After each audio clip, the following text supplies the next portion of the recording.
大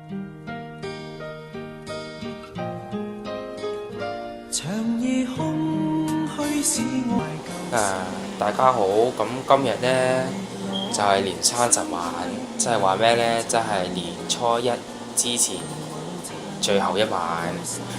咁呢，我哋啱啱食完飯啦，咁就食咩呢？就食甜品啊嘛。咁呢，我就今晚就想整啲特別嘅甜品俾大家食。咁今晚呢個特別嘅甜品係咩呢？就係超級鴛鴦蛋花湯加豆沙湯圓。咁呢個特別嘅甜品係點做出嚟呢？就係首先就攞一嚿薑，唔好意思啦，我唔記得咗幾多薑啦，總之係一嚿咁啦。咁就當然要批咗皮之後，就切細細粒。切咗細細粒之後，就可以加啲黑糖或者加片糖嗰類啦。其實加片糖就最好啦，不過今次就用咗黑糖，咁味道就可能唔同啦。不過都希望係非常非常好味啦。咁呢，煮嘅時候呢，開頭就要開高溫，跟住之後呢，就開細啲火，就閂細啲個火。跟住之後呢，就將呢個就冚埋上去。咁冚埋上去嘅時候就唔好開得太高溫度喎。如果唔係呢，倒瀉晒，咁呢個玻璃板就爛喎。咁呢，我就將佢浸一浸，咁嗰啲薑嗰啲香味呢，就會出嚟。咁出嚟嘅時候就可以食到非常香嘅薑味，咁咪好食咯。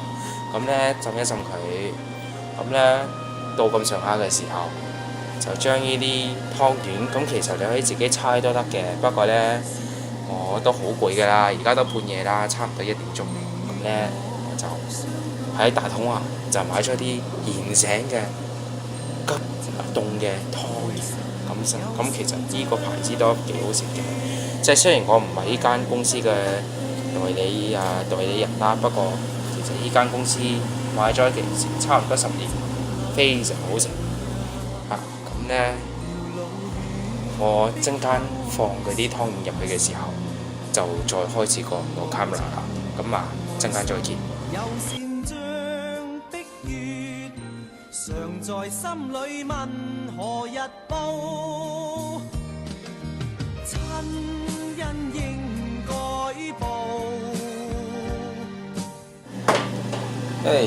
大家好，咁頭先呢，就煲咗大概，咁頭先呢，就就閂細咗火，就等佢擠咗大概浸咗大概2分鐘啦。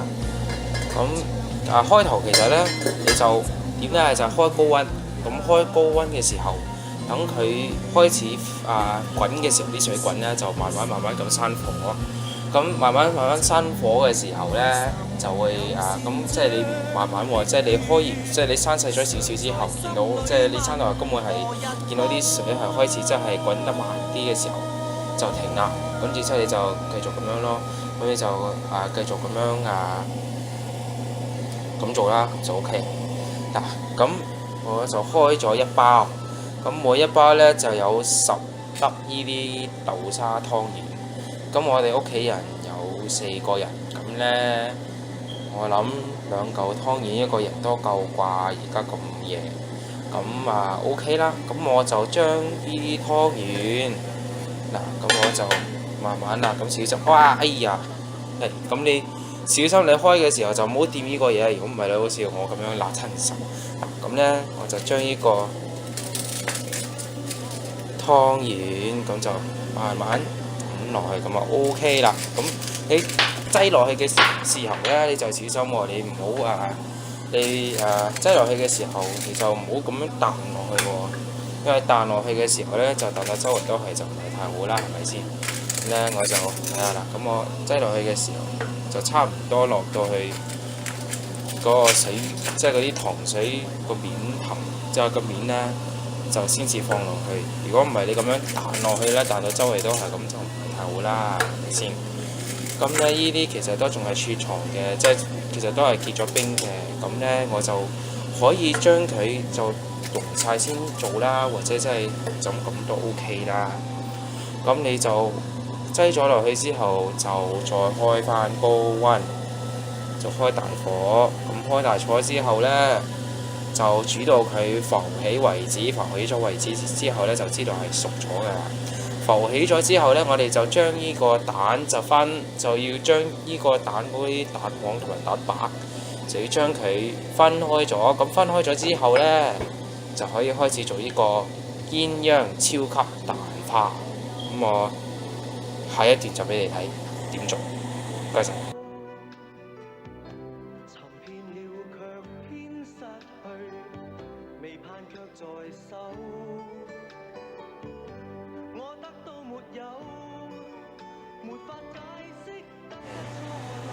大家好，咁呢，終於我哋就嚟到第三段啦。咁第三段呢，我哋就要將呢個蛋，呢個雞蛋，就要將佢呢就分開咗個蛋白同埋個蛋黃。咁呢，我就啲蛋白呢就擠喺呢個白色呢個碗，跟住之後啡色呢個碗就擠個蛋黃啦。咁就容易啲睇啦。咁嗱，開蛋嘅時候，你哋都應該知道點做㗎啦。咁即係唔好需要教啦。咁開嘅時候就小心開喎。你唔好咁樣抌落去喎，開嘅時候就慢慢揭開咗之後呢，就好似將呢個就好似玩具咁呢，就唔好整穿佢喎，整穿佢呢，就唔好入食喎。咁呢，就咁樣咁做嘅時候呢，你就見到下邊嘅蛋黃呢，就自動同呢個蛋白就可以分開啦。咁呢啲蛋白呢，就會經過呢個殼咁流落去，咁就 OK。咁之後呢，我就將呢個蛋黃就放入嚟，咁就 OK。咁呢，跟住之後就可以將呢個蛋殼就抌咗佢啦。跟住之後我就每一個蛋咁就繼續做咯。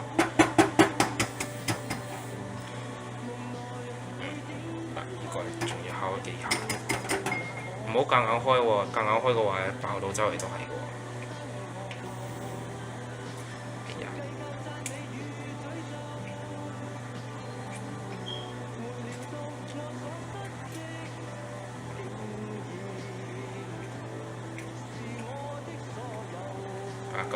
咁就其實都差唔多冇晒蛋白㗎啦，咁我就將個蛋黃就放入去。咁終於到最後一隻蛋啦。咁呢隻雞蛋又係好似頭先咁啦，就繼續咁做。咁做得熟手呢，其實都可以做得好快㗎。咁就得。咁因為呢，我哋其實做嘅時候，個過程就可能唔會話係10分做到係隻蛋黃係100分鐘。哎呀，唔好咁樣倒啦。咁呢你就試啦，唔好咁倒啦。咁你見到呢，因為好攰啊。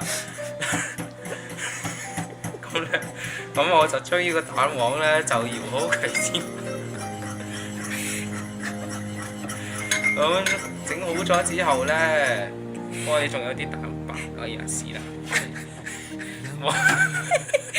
炒和咗啦。咁總之不過你都知道啦。咁下次我每日每天都想見你。大家好，咁而家我哋就到第4段啦。咁希望今次唔會和啦。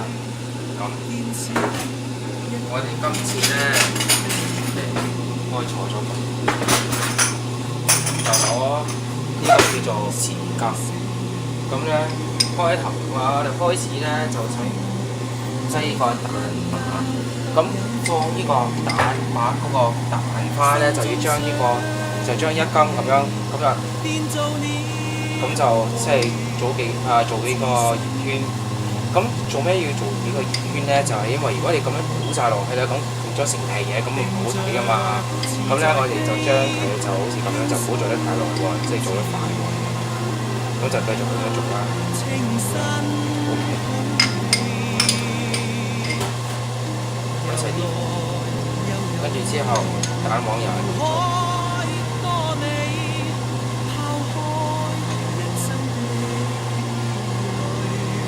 咁就做幾個大圓圈啦，做完之後呢，就應該希望就會好靚啦。總之個樣唔好似平時咁就得啦。咁咧做嘅時候就唔好做得太白喎，就真係個圓圈做得闊啲就好啲啦。咁做完晒之後咧就可以洗碗，跟住之後，咁其實咧我哋幾時放呢啲蛋落去咧，就係等呢啲湯圓浮起咗嘅時候，即係煮熟咗嘅時候先啦。因為如果煮得太耐咧，呢啲蛋花咧就會鞋嘅。咁咧其實咁樣都做好咗嘅。咁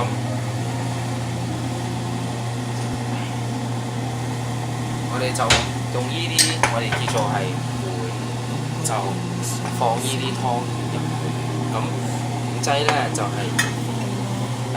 我擠落去嘅時候咧，你就會見到點解我叫做呢個係做鴛鴦蛋花。咁咧裏面咧你就見到有蛋黃同埋蛋白啊嘛，咁就變咗鴛鴦啦，因為有兩種唔同色咁樣樣。咁咧呢個蛋白點解咁特別咧？就係、因為呢個蛋白咧睇落去同埋食落去嘅時候咧，就知道係非常滑嘅，即係如果你煮得啱嘅話。總之你唔好煮過籠咧就 OK 嘅。咁咧就繼續擠咗落去4個碗之後就成功㗎啦。唔該晒。大家好，咁終於我哋到最後一段啦。咁最後一段就係做咩呢？就係、食湯圓。咁咧希望今次成功啦。係啦，試下好唔好食先啦。個蛋白咧睇落去都知道，其實佢扁得非常非常滑。好，試下先啦。今次唔好辣親自己喎。哇，好香，非常香，有呢個好香嘅蛋味，薑味又撈埋入去嘅時候就啱啱煲得夠耐，所以就非常就啱啱夠，就唔係話好唔係話太濃。